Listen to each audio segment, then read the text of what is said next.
My dear friend, railway NTPC special practice set का यह practice set number 8 है। इसमें रेलवे के प्रीवियस ईयर पेपर को सम्मिलित किया गया है। आगामी रेलवे एनटीपीसी परीक्षा के लिए यह काफ़ी महत्वपूर्ण होगा, क्योंकि आप भी जानते हैं रेलवे में 50% प्रश्न प्रीवियस ईयर पेपर से ही पूछे जाते हैं।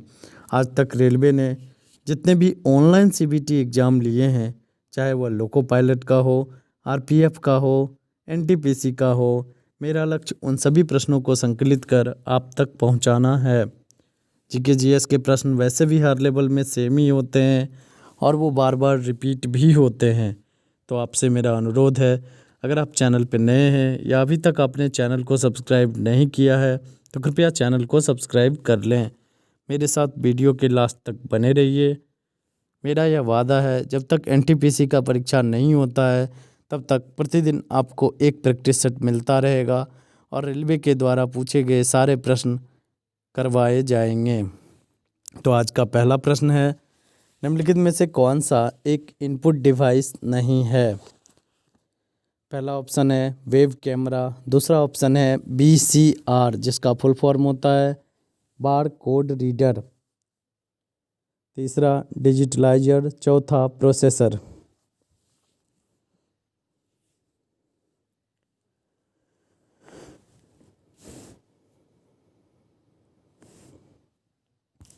सही आंसर होगा डी नंबर, यानी प्रोसेसर एक इनपुट डिवाइस नहीं है।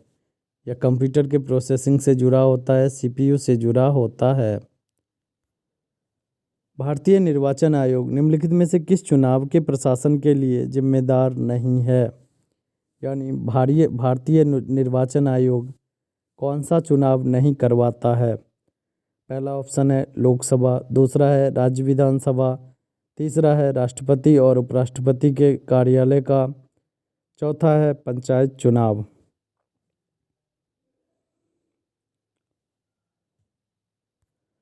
आपका सही आंसर होगा डी नंबर, यानी भारतीय निर्वाचन आयोग पंचायत चुनाव के लिए जिम्मेदार नहीं होता है। पंचायत चुनाव जो मुखिया, सरपंच इन सभी का चुनाव होता है, उसके लिए राज्य निर्वाचन आयोग जिम्मेदार होता है। शब्द एएयू का अर्थ असाइंड अमाउंट यूनिट है। आपको ये बताना है कि यह किस चीज़ के सीमा का निर्धारण करता है।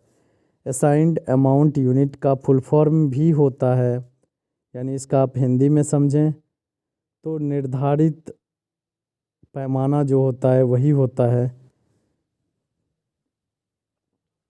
कार्बन के उत्सर्जन से संबंधित, ग्रीन हाउस गैसों के उत्सर्जन से, कार्बन क्रेडिट की बिक्री से, कार्बन फुटप्रिंट के रूप में बचत।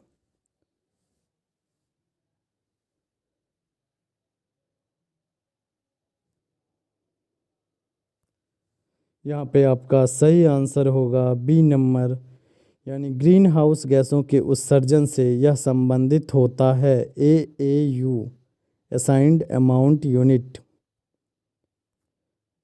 भारतीय संविधान के अस्तित्व में आने से पहले भारत का आखिरी गवर्नर जनरल कौन थे? पहला ऑप्शन चक्रवर्ती राजगोपालाचारी, विस्काउंट माउंटबेटन, डॉक्टर राजेंद्र प्रसाद, विस्काउंट वेवेल।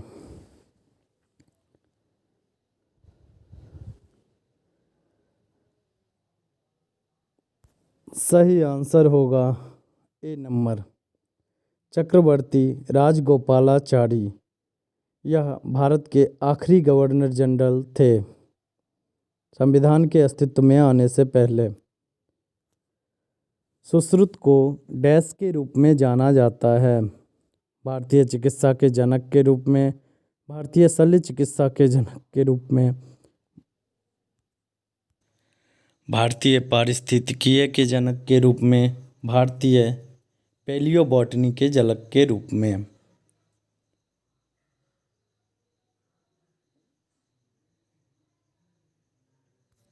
सही आंसर होगा बी नंबर, यानी भारतीय शल्य चिकित्सा के जनक के रूप में सुश्रुत को जाना जाता है। तुंगभद्रा बहुउद्देशीय परियोजना निम्नलिखित नदियों में से किस नदी की उपनदी के तट पर स्थापित किया गया है? यानी सीधे तौर पे आपसे पूछा गया है। तुंगभद्रा नदी घाटी परियोजना है तो वह तुंगभद्रा नदी पर ही होगा। तो तुंगभद्रा किस नदी की उपनदी या सहायक नदी है? गोदावरी, कृष्णा, महानदी, सिंधु।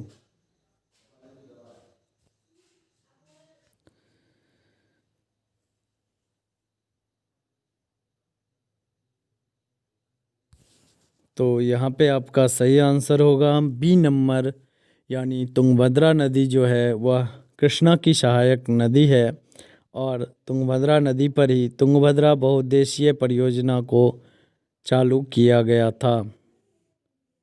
बी नंबर आपका सही आंसर होगा। भारत का एक धर्म जो राष्ट्रीयन मुख्य रूप से किस राज्य में पाया जाता है? महाराष्ट्र, हरियाणा, बिहार, केरल।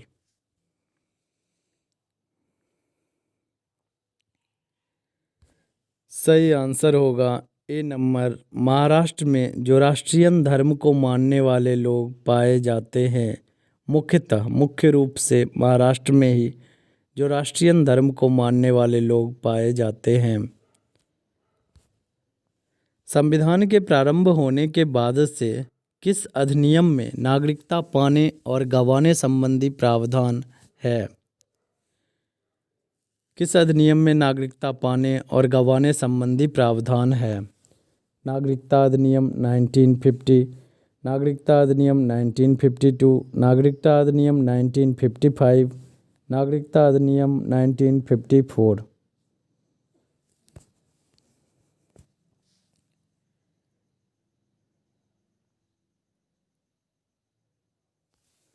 तो यहाँ पे आपका सही आंसर होगा सी नंबर, नागरिकता अधिनियम 1955। इसी के तहत नागरिकता पाने और गंवाने संबंधी जितने भी रूल रेगुलेशन हैं वो सारे वर्णित किए गए हैं। भारत का सबसे बड़ा टाइगर रिजर्व है जिम कॉर्बेट राष्ट्रीय उद्यान, Sundarvan tiger reserve, Satpura tiger reserve, Nagarjun Sagar या श्रीशैलम टाइगर रिजर्व।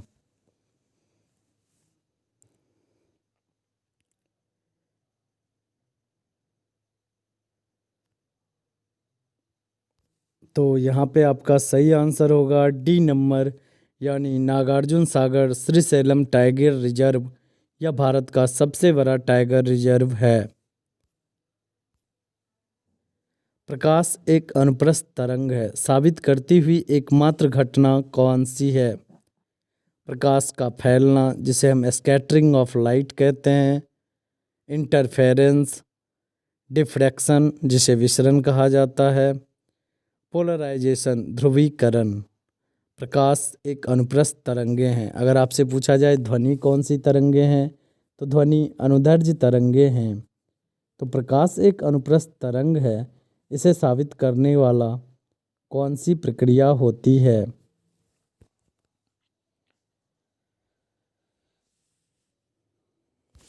सही आंसर होगा डी नंबर, यानी पोलराइजेशन जो होता है, प्रकाश का जो पोलराइजेशन होता है वह यह साबित करता है कि प्रकाश एक अनुप्रस्थ तरंगे हैं। नवीनतम जनगणना के अनुसार किस भारतीय राज्य का जनसंख्या घनत्व सबसे कम है? सिक्किम, अरुणाचल प्रदेश, मिजोरम, नागालैंड। नवीनतम जनसंख्या कहने का मतलब है 2011 की जनगणना के अनुसार। तो किस राज्य का जनसंख्या घनत्व सबसे कम है?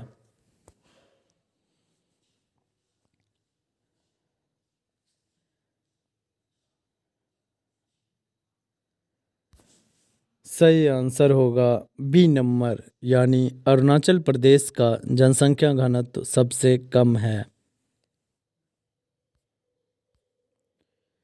निम्नलिखित को मिलान करें। एक तरफ आपको कंप्यूटर से रिलेटेड डिवाइस का टाइप का नाम दिया गया है और दूसरे तरफ डिवाइस का नाम दिया गया है। आप देखिए और इसमें मैचिंग जो सही हो बताइए।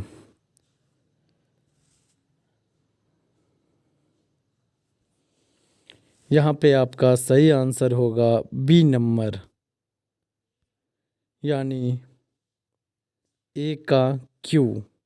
इनपुट डिवाइस जो है टच स्क्रीन एक इनपुट डिवाइस है। प्रोसेसिंग डिवाइस जो है वह रोम रीड ओनली मेमोरी, यह एक प्रोसेसिंग डिवाइस है। स्टोरेज डिवाइस फ्लैश मेमोरी, यह एक स्टोरेज डिवाइस है। आउटपुट डिवाइस यानी प्रिंटर, यह एक आउटपुट डिवाइस है। बी नंबर आपका सही आंसर होगा। Input device touch screen, processing device ROM, storage device flash memory, output device printer.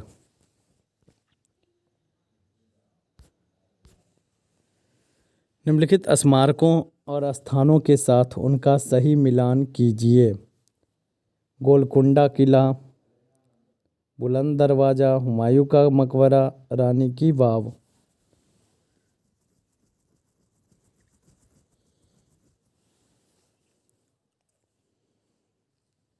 यहाँ पे आपका सही आंसर होगा ए नंबर, यानी गोलकुंडा किला जो है वह हैदराबाद में स्थित है। बुलंद दरवाज़ा फतेहपुर सिकरी में स्थित है। हुमायूं का मकबरा नई दिल्ली में स्थित है। रानी की वाव पाटन गुजरात में स्थित है। यानी जो सामने सामने मिलान है वही सही है। पेट्रोलियम ईथर उत्पाद और प्रयोग बताया गया है। पेट्रोलियम के ये सारे उत्पाद हैं जो लेफ्ट साइड में दिए गए हैं, राइट साइड में आपको उपयोग दिया गया है।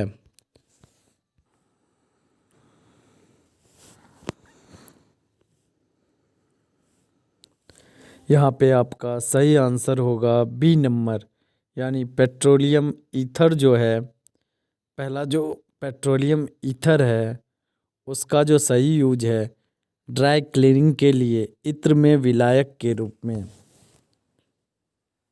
पैराफिन मोम का जो उपयोग है मलहम और कॉस्मेटिक्स बनाने में पैराफिन मोम का प्रयोग किया जाता है।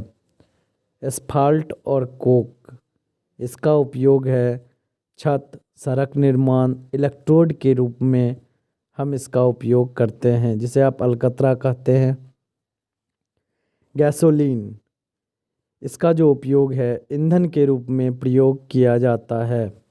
मैं एक बार फिर से बताता हूँ, लेफ्ट साइड में जितने भी उत्पाद दिए गए हैं या पेट्रोलियम के रिफाइनिंग के फलस्वरूप प्राप्त हुए उत्पाद हैं, जैसे पहला है पेट्रोलियम ईथर, इसका जो उपयोग है ड्राई क्लीनिंग के लिए इत्र में विलायक के रूप में किया जाता है। दूसरा जो ऑप्शन है पैराफिन मोम, इसका मलहम या कॉस्मेटिक के रूप में इस्तेमाल किया जाता है।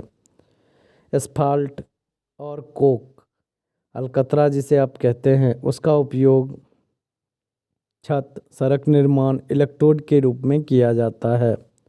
गैसोलीन, इसका उपयोग ईंधन के रूप में किया जाता है। तुंगभद्रा बहुउद्देशीय परियोजना किस नदी की उपनदी के तट पर स्थापित किया गया? इसका सही आंसर था बी नंबर, यानी जो कृष्णा नदी है वो सही आंसर था। डॉक्ट्रिन ऑफ लैप्स नीति किसने बनाई थी? लॉर्ड कर्जन के द्वारा, लॉर्ड माउंटबेटन के द्वारा बनाया गया था, लॉर्ड डलहौजी के द्वारा, या फिर रॉबर्ट क्लाइव के द्वारा?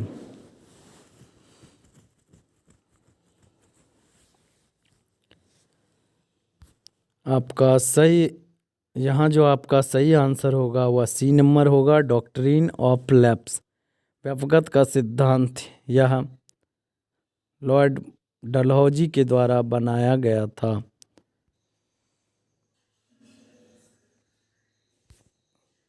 निम्नलिखित में से कौन सा विकल्प जीवाश्म ईंधन फॉसिल फ्यूल नहीं है? कोयला, तेल, पीट, बिजली। ऑब्वियसली इसका आंसर तो डी नंबर ही होगा। बिजली जो है वह जीवाश्म ईंधन नहीं है, जबकि अन्य सभी कोयला, तेल यानी पेट्रोलियम उत्पाद, जो पेट्रोलियम तेल होता है, केरोसिन, डीजल, पेट्रोल, पीट और ये सभी जितने भी हैं वह जीवाश्म ईंधन के उदाहरण हैं, जबकि बिजली जीवाश्म ईंधन या फॉसिल फ्यूल नहीं है। निम्नलिखित में से कौन सा विकल्प प्रोग्रामिंग सॉफ्टवेयर है? A basis, R basis, T basis, Q basic.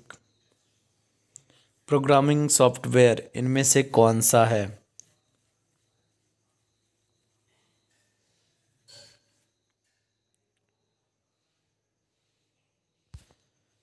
यहाँ पे आपका सही आंसर होगा डी नंबर, यानी क्यू बेसिक जो है वह एक प्रोग्रामिंग सॉफ्टवेयर है। डी नंबर आपका सही आंसर होगा, क्यू बेसिक। बस ऑप्शन को मैच करने के लिए ये तीनों बनाया गया है, ऐसा कुछ होता भी नहीं है। A basic, R basic, T basic ये होता भी नहीं है। सबसे उष्म ग्रह कौन सा है, यानी सबसे गर्म ग्रह किसे कहा जाता है? मरकरी, वीनस, पृथ्वी, मार्स।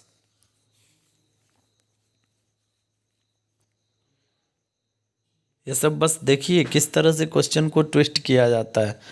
अगर आपसे सबसे गर्म ग्रह दिया जाता और इसमें से जो शुक्र दिया जाता, फिर बुध दिया, मरकरी पहला जो है बुध दिया जाता, दूसरा ऑप्शन शुक्र दिया जाता, तीसरा पृथ्वी और लास्ट ऑप्शन मंगल दिया जाता, तो ऑब्वियसली आप बी नंबर लगाते। लेकिन कुछ बच्चों, हिंदी मीडियम बच्चों के लिए यह भी मुश्किल हो जाता है, वीनस का मतलब क्या होता है। तो यहाँ पे आपका सही आंसर होगा बी नंबर, वीनस या शुक्र। यह जो है सबसे गर्म ग्रह है। दिल्ली सल्तनत की एकमात्र महिला शासिका कौन थी?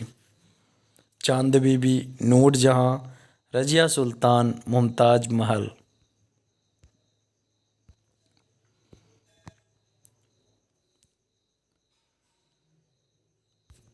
यहाँ पे आपका सही आंसर होगा सी नंबर, रजिया सुल्तान दिल्ली सल्तनत की एकमात्र महिला शासिका थी। इसका जो शासनकाल था 1236 से लेकर 1240 तक था, और इसके राज्यारोहण और राज्य से हटने की जो पूरी कहानी है उसको मैंने अपने हिस्ट्री का जो प्लेलिस्ट है उसमें आपको मिलेगा, दिल्ली सल्तनत पार्ट 1 एंड पार्ट 2। उसमें मैंने इसे कवर किया है फुल डिटेल से, बड़ा ही इंटरेस्टिंग था। किसकी कप्तानी के तहत ऑस्ट्रेलियाई क्रिकेट टीम ने 1987 का विश्व कप जीता था? यानी 1987 का विश्व कप जब जीता था ऑस्ट्रेलियाई टीम ने, तो उस समय कैप्टन उसका कौन था? Steve Waugh, Allan Border, Geoff Marsh, Mark Taylor.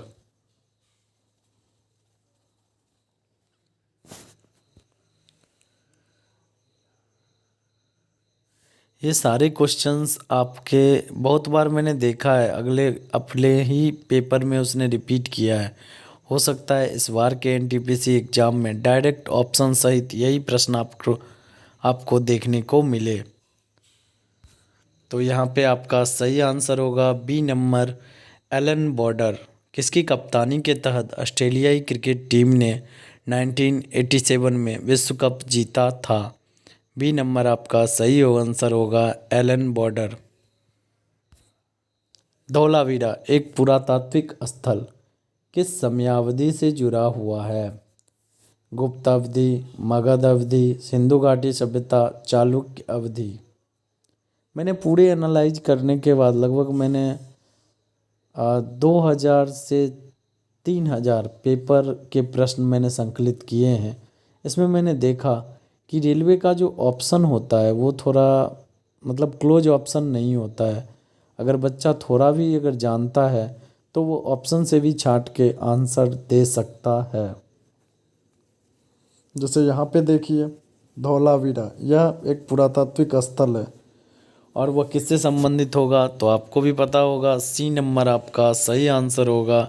Sindhu घाटी सभ्यता से संबंधित स्थल है धौलावीरा। निम्नलिखित में से कौन सा एल्गोरिदम का ग्राफिकल प्रतिनिधित्व है? यानी एल्गोरिदम जो होता है उसका ग्राफिकल रिप्रेजेंटेशन क्या कहलाता है? पहला ऑप्शन है प्रोग्रामिंग, दूसरा ऑप्शन है सॉफ्टवेयर, तीसरा ऑप्शन है फ्लो चार्ट, चौथा ऑप्शन है स्यूडो कोड। आपको बताना है कि कौन सा एल्गोरिदम का ग्राफिकल रिप्रेजेंटेशन है। एल्गोरिदम मतलब जो भी आप कैलकुलेशन वगैरह करते हैं, जैसे किसी कंपनी का इतना जो है स्टाफ है, कुछ स्टाफ जो है वह क्रिकेट पसंद करता है, कुछ स्टाफ वॉलीबॉल पसंद करता है। इस सब को अगर आप कंप्यूटर में डालना चाहें तो कंप्यूटर का ग्राफिकल रिप्रेजेंटेशन जब कीजिएगा तो वह क्या होगा।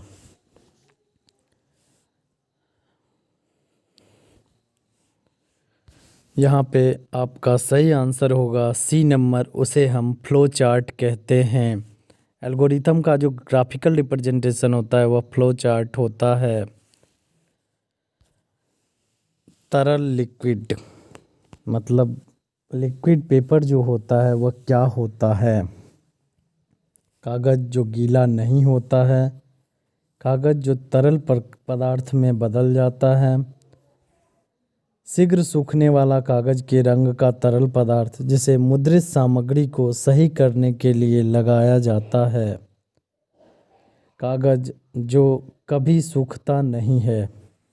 आपको आंसर देना है लिक्विड पेपर क्या होता है। अक्सर इसका यूज किया जाता है।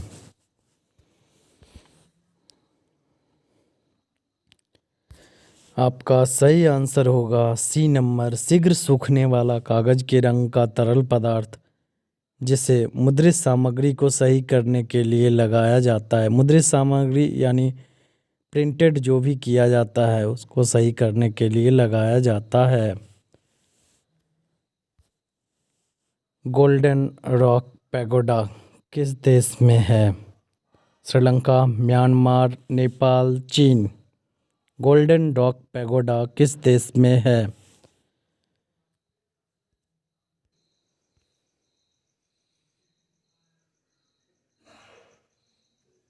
तो यहाँ पे आपका सही आंसर होगा बी नंबर, म्यांमार में गोल्डन रॉक पैगोडा स्थित है। निम्नलिखित में से किस विकल्प का अर्थ है कि कोहरा जो धुएं से मिलकर प्रदूषित हो गया है। स्कॉग, पॉल्यूटेंट, क्लॉग, स्मोक। यह प्रश्न बहुत ही इंटरेस्टिंग है, ऑप्शन में ही आंसर भी छिपा हुआ है। कोहरा जो धुएं से मिल गया है, तो यहाँ पे आपका सही आंसर होगा डी नंबर, स्मोक जो है वह सही आंसर है। SM यह स्मोक का 2 लेटर प्रारंभिक है और फॉग FOG उसका लास्ट का 2 लेटर मिलके स्मोक बना है। फॉग का मतलब कोहरा, स्मोक का मतलब धुआं। जब ये दोनों मिलते हैं तो उसे हम स्मॉग कहते हैं। विश्व विरासत दिवस कब मनाया जाता है। 8 मार्च को, 8 अप्रैल को, 18 अप्रैल को, 25 मई को। विश्व विरासत दिवस कब मनाया जाता है।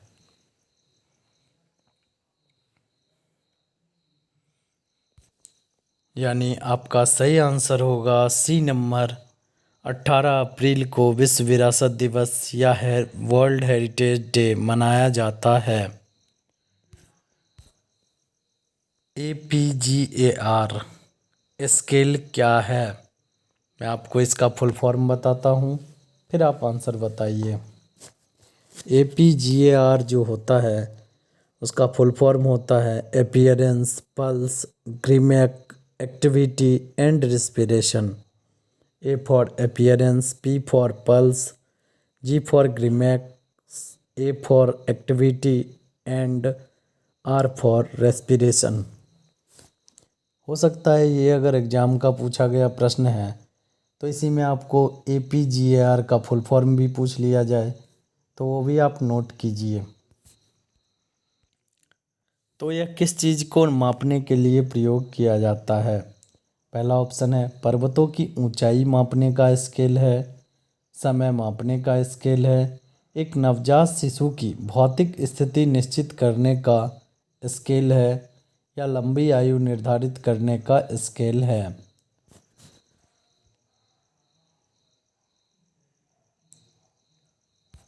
यहाँ पे सही आंसर होगा नवजात बच्चों का जो हेल्थ लिया जाता है वह इन्हीं मानकों के द्वारा लिया जाता है।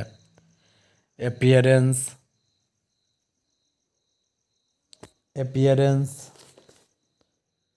पल्स, ग्रीमैक एक्टिविटी और रेस्पिरेशन, ये सारे चीज़ को चेक करके नवजात बच्चों के हेल्थ के बारे में बताया जाता है। काला सोना क्या है, यानी किसे काला सोना कहा जाता है? अपरिष्कृत सोना, यानी जिसे प्यूरिफाइड नहीं किया गया है वैसा सोना, पेट्रोल, कोयला, कार्बन, किसे काला सोना कहा जाता है?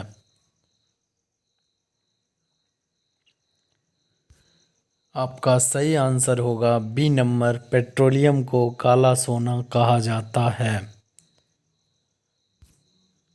निम्नलिखित में से मुक्त बाजार का सर्वोत्तम उदाहरण क्या है? एक बाजार जहां वस्तुओं को निःशुल्क ले जाया जा सकता है। सरकार के स्वामित्व के बाजार, बाजार जहां वस्तुओं की भारी छूट मिलती है, बाजार जहां मांग और आपूर्ति से मूल्य निर्णित होता है। निर्णित मतलब निर्धारित, जहां पर मांग और आपूर्ति से मूल्य निर्धारित होता है। आपको सही ऑप्शन बताना है। तो यहाँ पे आपका सही आंसर होगा डी नंबर, मुक्त बाजार वैसा बाजार होता है जहां मांग और आपूर्ति से मूल्य निर्धारित किया जाता है। भाभा एटॉमिक अनुसंधान केंद्र के वर्तमान निदेशक कौन हैं? यह जिस समय पेपर था 2015 के लगभग 2015-16 का पेपर था, उस समय कौन थे उनके आधार पे था। और ऑप्शन देखने का ज़रूरत भी नहीं है क्योंकि अभी बदल चुके हैं। मैं आपको बताता हूँ, भाभा एटॉमिक रिसर्च सेंटर के AK मोहंती, अजीत कुमार मोहंती, अभी ये वर्तमान डायरेक्टर हैं। इसलिए आपको ऑप्शन में नहीं दिख रहा है क्योंकि 2015-16 का ये क्वेश्चन है NTPC का। विनेगर किससे बनता है? Sulphuric acid, acetic acid, hydrochloric acid, oxalic acid. Vinegar किससे बनता है? Sulphuric acid, acetic acid, hydrochloric acid, oxalic acid. आपका सही आंसर होगा बी नंबर, एसिटिक एसिड। इससे ही विनेगर बनता है। जल विद्युत क्या परिवर्तित करता है? यानी जब जल विद्युत का उत्पादन किया जाता है तो उसमें क्या चीज़, कौन सी एनर्जी किस एनर्जी में परिवर्तित होती है? पहला ऑप्शन है गतिज या काइनेटिक एनर्जी को इलेक्ट्रिकल एनर्जी में परिवर्तित करता है। मैकेनिकल या यांत्रिक एनर्जी को इलेक्ट्रिकल एनर्जी में कन्वर्ट करता है। रासायनिक एनर्जी को यानी केमिकल एनर्जी को विद्युतीय एनर्जी में कन्वर्ट करता है। वायु एनर्जी को विद्युतीय ऊर्जा में कन्वर्ट करता है।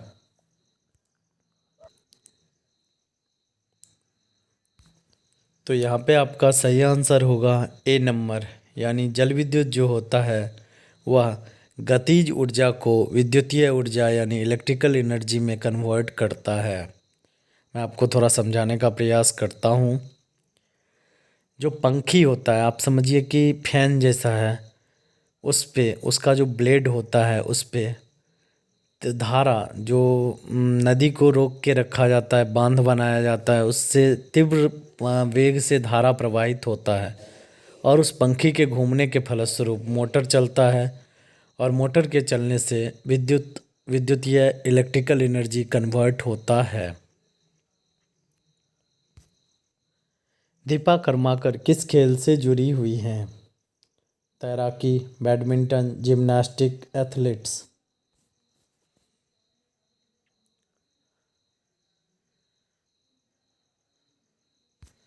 आपका सही आंसर होगा सी नंबर, दीपा कर्माकर, यह जिम्नास्टिक से जुड़ी हुई हैं। ऊँटों द्वारा की जाने वाली आवाज़ को क्या कहते हैं? भौंकना हॉल, गुड़गुड़ाहट ग्रंट, मिमियाना ब्लिट, बरबराना गिब्बर। आपको बताना है ऊँटों द्वारा की जाने वाली आवाज़ को क्या कहा जाता है। ऐसे भी प्रश्न एनटीपीसी में देखने को मिले थे। तो यहाँ पे आपका सही आंसर होगा बी नंबर। ऊँटों द्वारा की जाने वाली आवाज़ को गुड़गुड़ाहट या ग्रंट कहा जाता है। सबसे जहरीला मछली कौन सा है? Puffer fish, porcupine fish, piranhas, angler fish. आपको बताना है सबसे जहरीली मछली कौन सी है।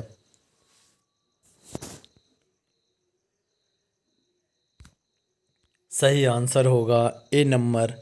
पफर फिश सबसे जहरीली मछली है। पाकिस्तान के वर्तमान राष्ट्रपति कौन हैं? मैं फिर से बताना चाहूँगा, जिस समय ये पेपर बनाया गया था 2015-16 में, उस समय ममनून हुसैन, जो बी ऑप्शन है वो सही है, वह पाकिस्तान के वर्तमान राष्ट्रपति थे। लेकिन अभी जब मैं वीडियो बना रहा हूँ, इस समय हमारे पाकिस्तान के राष्ट्रपति आरिफ अलवी हैं। वायुमंडलीय दाब को मापने के लिए किस उपकरण का प्रयोग किया जाता है? Lactometer, barometer, thermometer, multimeter.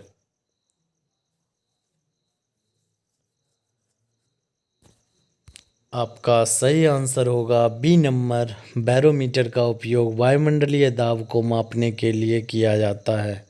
Lactometer का उपयोग दुग्ध का जो फैट होता है उसको मापने के लिए लेक्टोमीटर का उपयोग किया जाता है। थर्मोमीटर का उपयोग तापमान मापने के लिए किया जाता है। आज भर के लिए इतना ही। मिलते हैं प्रैक्टिस सेट 9 के साथ। फिर से मैं बताना चाहूँगा, अगर आप चैनल पे नए हैं या अभी तक आपने चैनल को सब्सक्राइब नहीं किया है तो कृपया चैनल को सब्सक्राइब कर लें, नोटिफिकेशन बेल को दबा लें, क्योंकि यह सेट बहुत ही इम्पोर्टेंट होने वाला है। अगर पेपर में प्रीवियस ईयर पेपर को रिपीट किया जाएगा तो आपको ऐसे ही प्रश्न देखने को मिलेंगे या यही सेम प्रश्न आपको देखने को मिलेंगे।